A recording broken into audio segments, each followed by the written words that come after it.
Então, quando o sistema imunológico está alterado, não está legal, o fungo toma conta.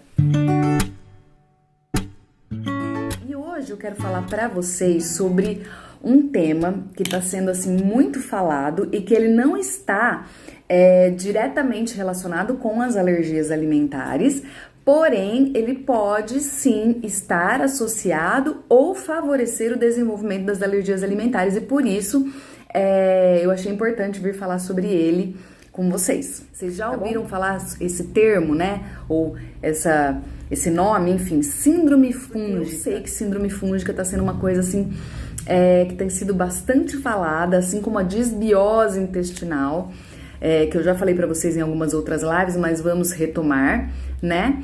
Para que vocês saibam, essas alterações são alterações no organismo, né? Todas elas podem influenciar também, entre outras coisas, o desenvolvimento de alergia ou o agravamento de uma alergia que já existe. E no caso da síndrome fúngica e da disbiose intestinal, elas podem levar até a ganho de peso, queda de cabelo, aquela sensação de falta de energia e várias outras coisas que a gente entende hoje em dia como são problemas normais, entre aspas, né, do nosso estilo de vida moderno. Por isso mesmo, e não é. E como o nosso assunto principal aqui nesta página, nesse Instagram, nesse perfil, nesse canal do YouTube, eu não sei por onde você tá me vendo, são alergias alimentares, vocês vão ver que síndrome fúngica e disbiose intestinal podem estar relacionados com alergia alimentar ou podem favorecer o desenvolvimento de alergia alimentar. Então vamos falar da síndrome fúngica, mas antes de eu falar da síndrome fúngica, eu vou só relembrar de forma resumida o que é a disbiose intestinal, tá? A disbiose, a palavra disbiose, né, ela significa uma alteração, uma mudança, né? Então, quando eu falo de disbiose intestinal, isso quer dizer alteração intestinal. Então, sempre que eu tenho uma alteração no intestino, que pode ser qualquer tipo de alteração, tá? Que seja compreendida como uma alteração que faz com que o intestino se comporte fora do que a gente consideraria normal. Então, o que é normal, né, do intestino? O normal é a gente evacuar diariamente, ou dia sim, dia não, desde que você não sinta nenhum desconforto. O normal é você não ter nem diarreia, nem intestino preso. O normal não é você ter excesso de gases, né? Então, sempre que a gente tem excesso de gases, intestino preso, ou intestino solto, ou então um intestino que altera muito o comportamento, sabe? Um dia você tá com o intestino meio solto, outro dia, aí depois fica 2, 3 dias com ele preso. E aí depois solta de novo, ainda que você tente dar uma melhorada na dieta. É claro que, assim, as alterações no intestino podem ter, assim, muitas e muitas causas, entre elas, claro, a principal é a dieta. Mas às vezes, quando a gente tem uma disbiose instalada, vamos dizer assim, por algum outro motivo que não seja o diretamente ligado à dieta, ou que até pode ter sido desenvolvido por causa de uma dieta inadequada, mas que você desenvolveu ao longo do tempo, você às vezes não consegue resolver só mudando a dieta, ainda mais num curto período de tempo, né? Porque a gente é sempre muito ansioso para ter resultado quando a gente começa a fazer uma alteração na alimentação, principalmente. Então, quando você, por exemplo, tá aí com o intestino preso porque tem uma dieta pobre em fibras, não toma água e etc. E aí você decide que vai fazer uma dieta que vai te ajudar nisso, vai ajudar o seu intestino a funcionar melhor. Dependendo do motivo que causou essa disbiose ou essa alteração na função intestinal, você não vai conseguir com uma semana só de dieta regularizar o seu intestino. Aliás, na maioria das vezes não consegue, tá?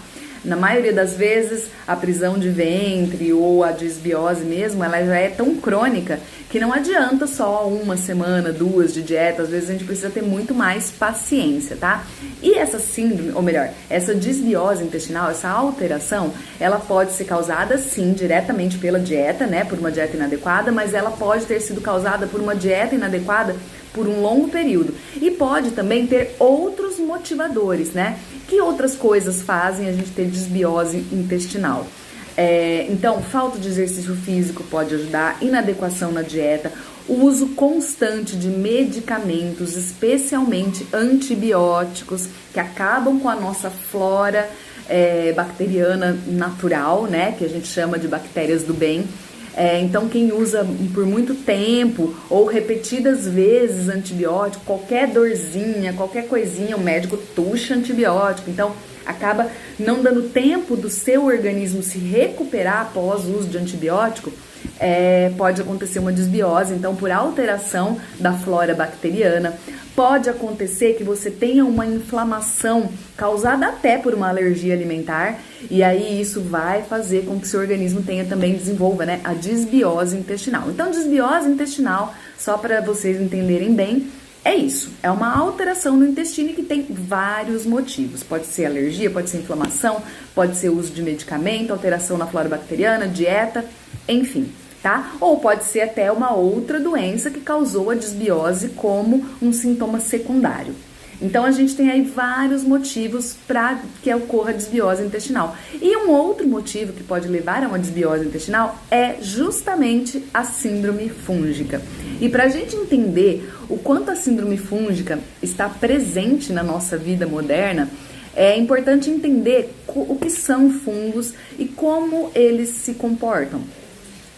Então, o fungo é um micro-organismo que está presente no ar e no ambiente a todo momento, assim como as bactérias, os vírus, etc., né? Vocês já sabem que o nosso corpo está em constante contato, vamos dizer assim, com esses seres, né? Sejam vírus, sejam bactérias, sejam fungos, sejam do bem, no caso das bactérias, ou não, né? E é por isso que nós temos o nosso querido sistema imunológico, que é para ele proteger a gente de tudo isso que nós estamos o tempo todo em contato e não tem nem como a gente evitar isso, né? Porque a gente está inserido num ambiente onde esses outros seres também estão.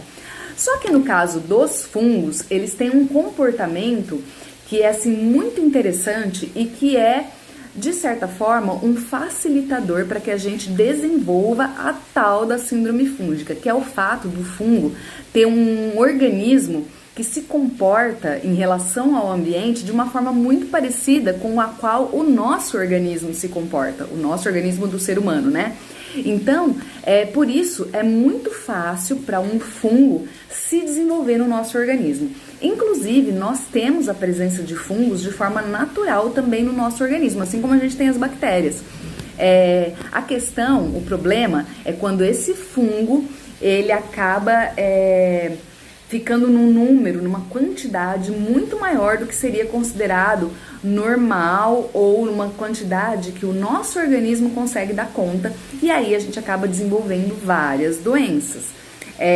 E aí vocês podem falar assim, pensar assim, nossa, mas então, se a síndrome fúngica ou as doenças causadas pelos fungos, elas são causadas somente quando o fungo toma conta do meu organismo, como que eu faço então para este fungo não tomar conta do meu organismo, já que ele está no ambiente onde nós estamos, né? Já que não tem como a gente evitar o contato com ele. Então, o primeiro passo, né? Ou melhor, o primeiro item, vamos dizer assim, que nós temos que prestar muita atenção e levar em conta, é claro, que é o sistema imunológico.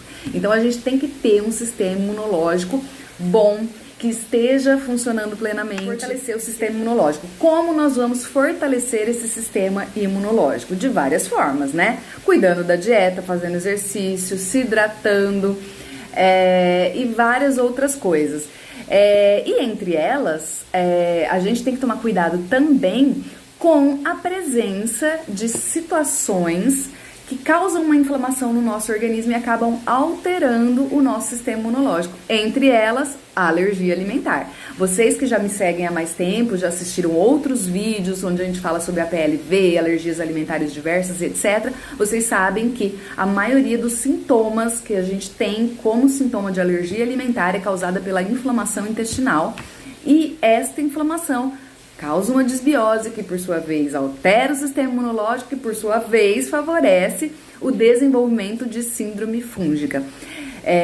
Então, a gente tem que, primeiro, se tiver alguma alergia alimentar ou alguma intolerância alimentar, que são coisas diferentes, né? Quem me segue aqui já sabe. você tem que tratar isso para que você não prejudique o seu sistema imunológico, principalmente se o seu caso é alergia alimentar, porque a alergia alimentar está intimamente relacionada com o sistema imunológico. Além disso, cuidar da alimentação, como eu disse, né? Então, se a gente é o que a gente come e a gente deve dar combustível de qualidade para que a nossa máquina funcione plenamente, o que a gente tem que fazer? Ter uma alimentação com nutrientes e vitaminas que favoreçam o fortalecimento do sistema imunológico. Se a gente tem um sistema imunológico bom, o nosso próprio sistema imunológico vai combater os fungos quando eles estiverem em excesso, né? Em quantidade excessiva. Mas aí eu quero falar para vocês aquilo que eu falei no comecinho da live, sobre a gente entender de maneira errada que muitos dos sintomas e muito do que a gente faz no nosso dia a dia, ainda que errado, seja uma coisa normal do dia a dia. Então, a gente entende essas coisas, é normal, né? É normal meu estilo de vida, a gente tem um estilo de vida tão corrido, né? Todo mundo come desse jeito, todo mundo tá estressado, então tá tudo bem. Só que isso tudo faz com que o nosso organismo não trabalhe em plena forma e diminua também o funcionamento do nosso sistema imunológico, inclusive estresse, né? Então você tá estressada, você não ter tempo para comer, você não ter tempo para descansar, não ter tempo para se dedicar para uma atividade que te dê algum tipo de prazer, que isso ajuda a gente também a diminuir o grau de ansiedade e todas essas coisas aí que vocês já sabem, né? Que eu nem vou ficar repetindo aqui para não ficar muito longa a nossa live, a nossa conversa, mas que são coisas importantes. Então não é só a dieta, não é só tomar uma vitamina, né? As principais vitaminas que contribuem para melhorar o nosso sistema imunológico vitamina C, vitamina D, tomar bastante líquido, fazer exercício, né? De repente um complexo vitamínico, se for o seu caso, algum tipo de suplemento. Tudo isso vai ajudar você a favorecer o seu sistema imunológico, né? Ajudar o seu sistema imunológico a funcionar de forma plena. Porém, não adianta você fazer isso e não ter esses outros cuidados, né? E como eu disse, os fungos, eles estão presentes no ambiente. Nós estamos o tempo todo em contato com esses fungos e não tem como a gente evitar isso. E aí existem alguns alimentos que naturalmente trazem na sua composição mesmo fungos e que muitas vezes nós usamos até os próprios fungos para fazer esses alimentos. Isa, mas então eu não posso mais comer aquele queijo, sabe aquele queijinho azul, que é também uma fermentação feita por fungo, que faz ele ficar daquela forma. A gente tem o vinho, a gente tem o vinagre, a gente tem vários alimentos aí. Esses alimentos, então, que são fermentados, né? Os próprios iogurtes fermentados, pães e massas feitas com fermento biológico. Então, tudo isso contém fungo de forma natural para produzir o próprio alimento. A cerveja também, né? O pessoal aí que adora uma cervejinha. Então aí vocês vão pensar, nossa Isa, mas então, meu Deus, como é que eu vou fazer sem a minha cervejinha, sem o pão de fermentação natural, que é outra coisa que está tão constantemente sendo divulgada e falada, que é muito mais saudável do que o químico e etc. Sim. E você não precisa se preocupar, você não precisa eliminar esses alimentos da sua vida, mas você deve sim diminuir o consumo desses alimentos e principalmente balancear o consumo desses alimentos com os alimentos que, ao contrário, naturalmente são anti-inflamatórios, antibióticos e combatem os fungos, como por exemplo, alho, cebola, alecrim, hortelã, a maioria deles são os que a gente usa como condimento.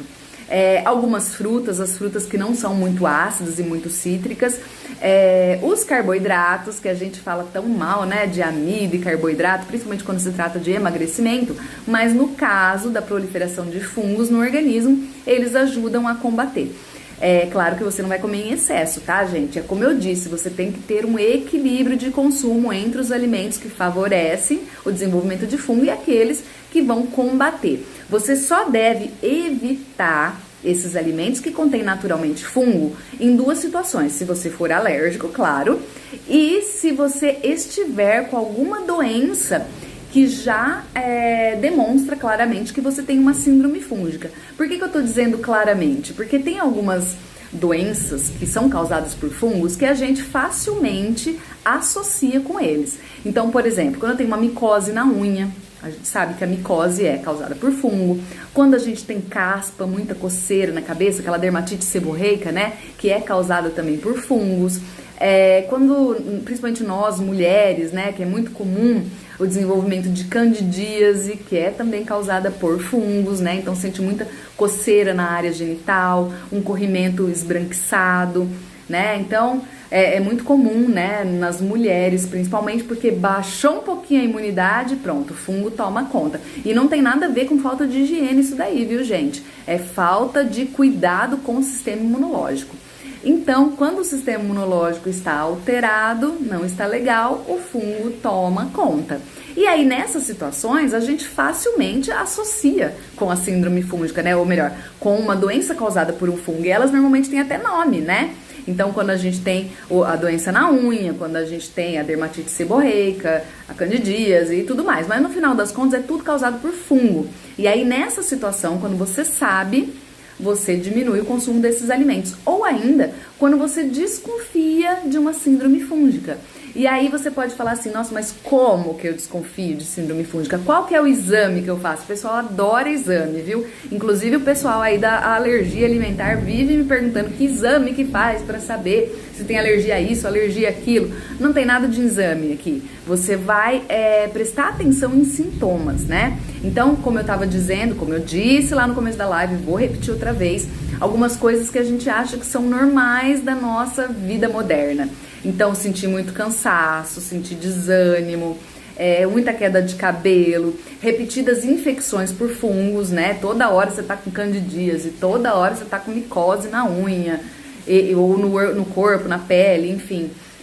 Quando você sente, assim, muito desânimo, quando você tem uma alteração intestinal, porque tanto a desbiose intestinal pode levar a uma síndrome fúngica, porque a desbiose diminui o funcionamento do sistema imunológico, quanto a síndrome fúngica pode levar a uma desbiose intestinal. Então, embora sejam termos que a gente costuma falar separadamente, eles estão intimamente ligados, porque um leva ao outro e vice-versa. Então, isso pode ser indicativo também de síndrome fúngica. E por isso que a gente chama de síndrome fúngica, porque não é uma doença assim tão específica, né? Ah, o fungo está atacando o seu cabelo, está atacando a sua pele. Não, é uma coisa generalizada. O seu organismo está com excesso de fungo. E esse excesso de fungo pode te levar a ter esses sintomas. Então eu não estou dizendo que sempre que você está cansada, sempre que você tem queda de cabelo, sempre que você tem alteração intestinal, é uma síndrome fúngica. Mas pode ser. Tá?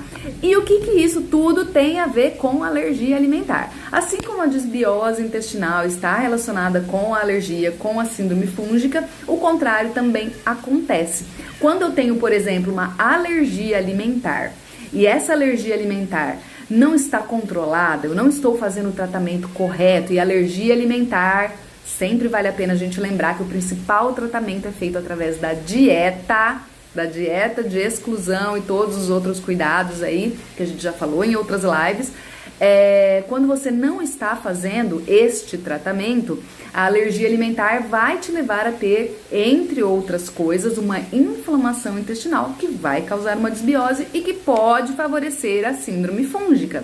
E pode acontecer também o contrário, a síndrome fúngica causa uma desbiose intestinal, essa desbiose intestinal faz com que o seu sistema imunológico fique trabalhando muito e que te leve a desenvolver, não talvez uma alergia, mas pelo menos uma hipersensibilidade a alguns alimentos.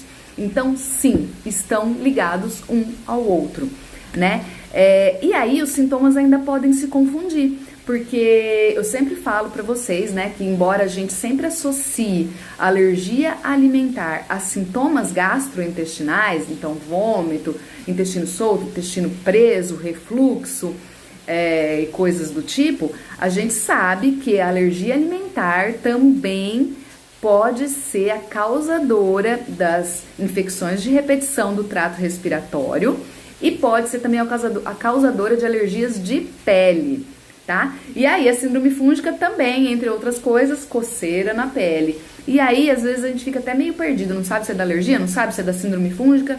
E aí as coisas estão interligadas. E como o pessoal tem me mandado muito pelo direct perguntas sobre síndrome fúngica, tem se falado muito da síndrome fúngica, eu achei interessante vir aqui falar para vocês sobre este tema, né? Até porque ele pode sim estar relacionado à alergia alimentar, pode favorecer inclusive o desenvolvimento de uma alergia alimentar, porque é muito comum também, não sei se vocês já viveram essa situação, eu acredito que a maioria das pessoas que me seguem aqui por conta da alergia alimentar, para saber mais informações sobre alergia alimentar, sejam mamães, né, de bebês, crianças com alergia.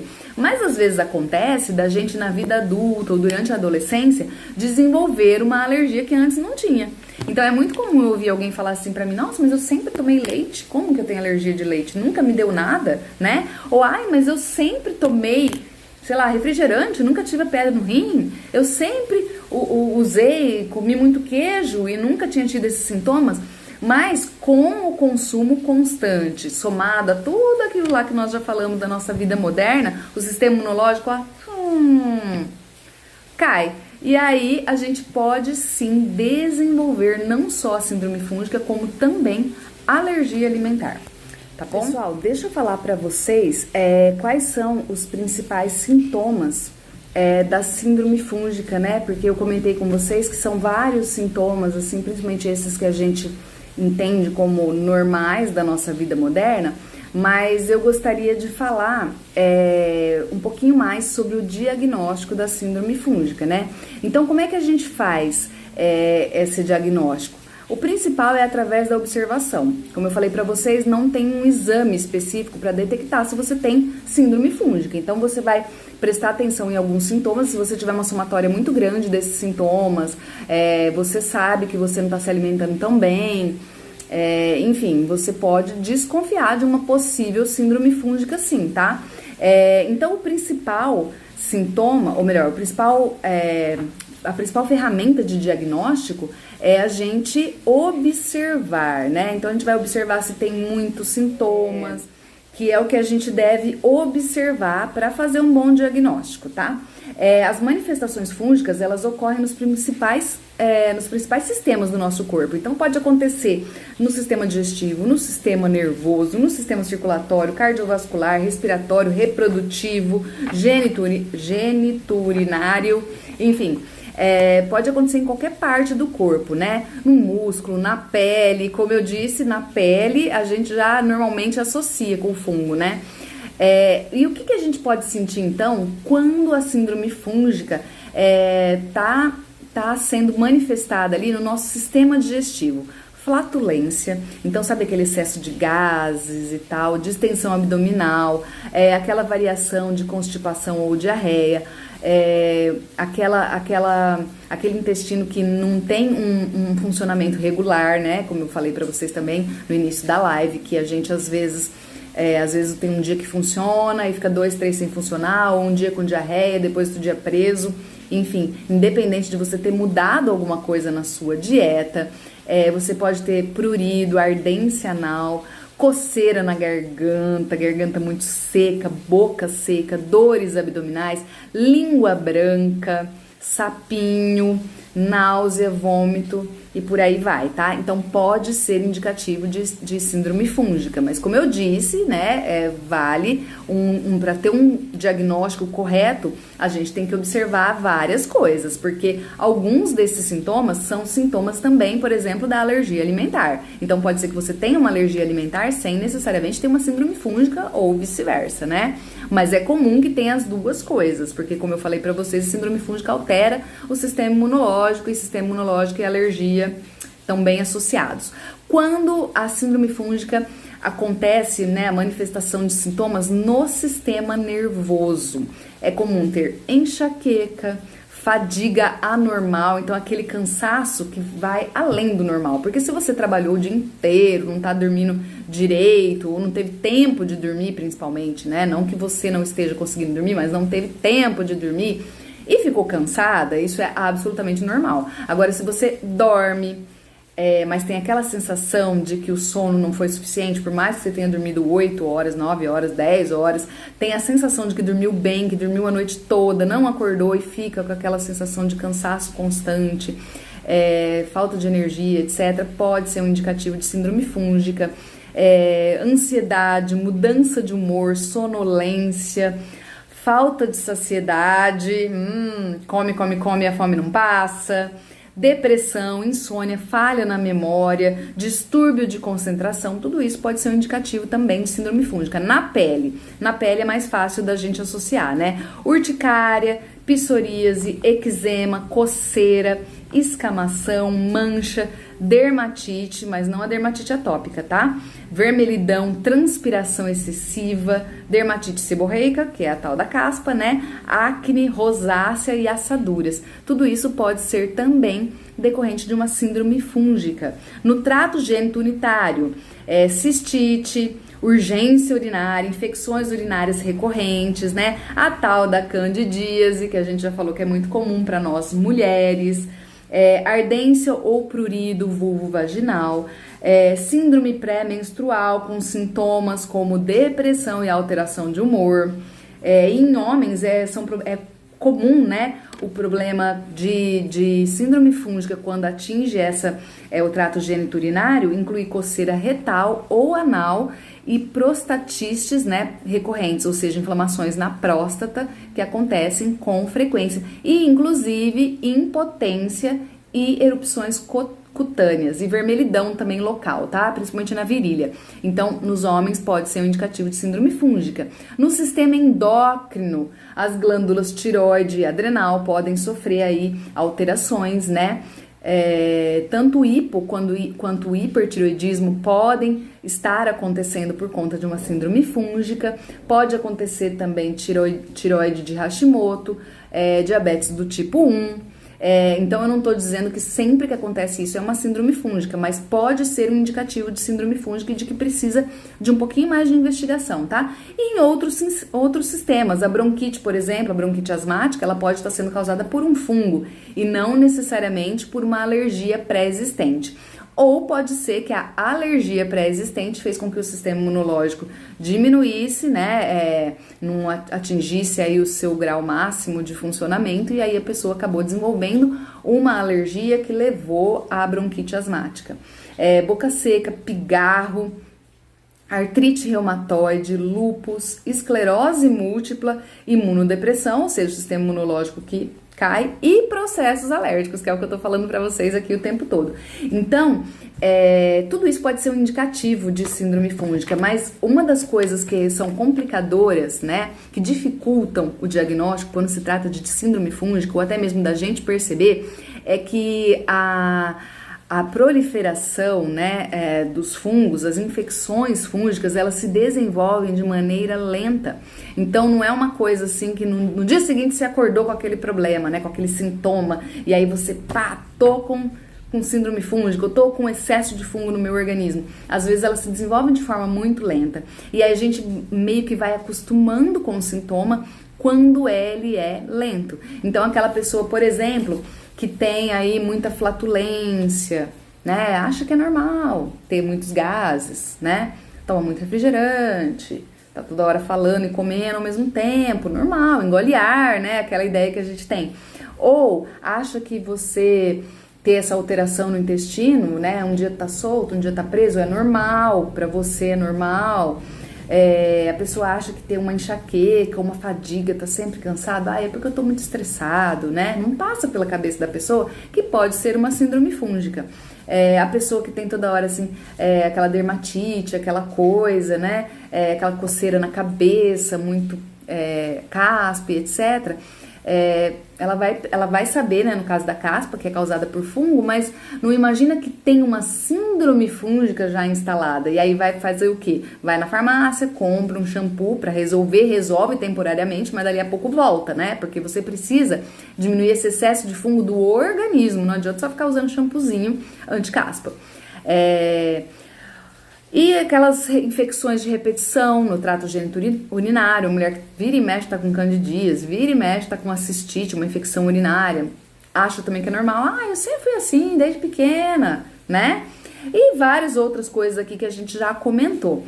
Ou então quando a pessoa já tem uma alergia alimentar instalada e acha que isso é só sintoma da alergia alimentar. É claro, gente, que como eu disse pra vocês, quando a gente faz o tratamento, né, a gente resolve essa alergia alimentar da forma que deve ser feita, né, com o tratamento correto, a própria síndrome fúngica tende a ser eliminada ou pelo menos diminuída, porque tratando a alergia a gente melhora também o funcionamento do sistema imunológico.